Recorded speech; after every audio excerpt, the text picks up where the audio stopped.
Batman. Nahuli si Batman. Valid nga ba or may violation nga ba si ATV Wanderer sa hindi niya pagsusuot ng helmet? Alright, what's up mga master? Welcome back again sa ating channel, Master Jelon. So for today's video mga master ay reaction video ulit tayo. May napanood tayo na video kay Idol Jepoy or mas kilala na Yopage TV 2.0. So ito ay tungkol sa isang motorcycle or uri ng motorcycle na tatlo ang gulong at dinadrive ito ni Batman ng Pinas na mas kilala sa Facebook page na ATV Wanderer, no? So ang dinadrive niyang motor ay tatlong gulong na mas kilala sa tawag na Can-Am. So pag-usapan natin ito mga master kung may violation nga ba ito or kung talagang valid ang panguhuli ng driving without wearing helmet. At ayun, papakita natin yung video at ayun nga, ang video na to ay pinay-credit ko kay Idol Jepoy or mas kilala sa pangalang Yopage TV 2.0 sa Facebook page. Let's go! Patay si Batman. Nahuli si Batman.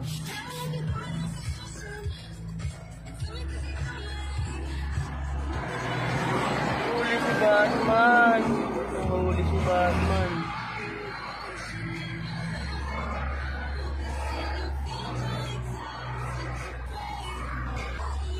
Huli si Batman.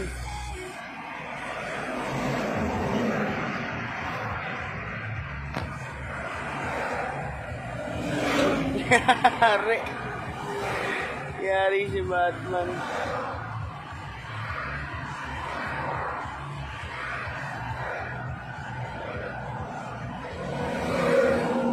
Yari. Huli.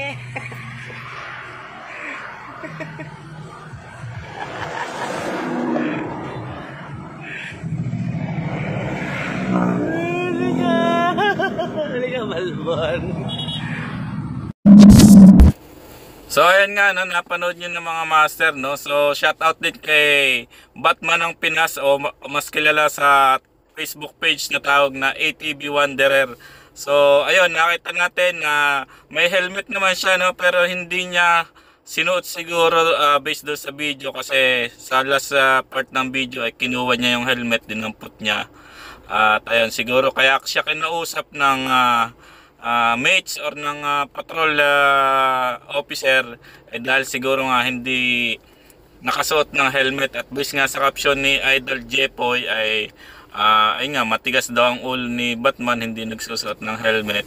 Pero ayun, valid nga ba or may violation nga ba si ATV Wanderer sa hindi niya pagsusuot ng helmet? So ayun nga, nag-research tayo mga master at sa tingin ko walang batas na nagsasabing pwedeng hulihin ang nagdadrive ng Can-Am.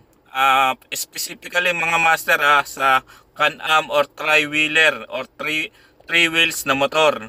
So yun ay yung batas na to dito sa Pilipinas ay walang nagsasabi or exempted ang mga nagdadrive ng tatlong tatlong gulong. So yung mga tricycle driver, no, alam naman natin na hindi na sila required. Pero since si ATV Wanderer ay naka-Can-Am tapos nasa expressway, ay siguro kaya kinakausap si ATV Wanderer ay ine-encourage siya or sinasabihan siya na magsuot ng helmet kasi nga for own safety or for safety purposes dahil nasa expressway siya. At alam naman natin na kapag nasa expressway ka ay pwedeng may mga debris dyan na lumilipad na pwedeng ikapahamak or maging sanhi ng aksidente, no? So ayun, walang nagsasabing batas na bawal bawal mag-drive ng walang suot na helmet ang nagdadrive ng tatlong gulong. So since nasa expressway at may mga grupo ng mga ganitong klase ng motor na tatlong gulong na ine-encourage din na magsulong pero walang violation.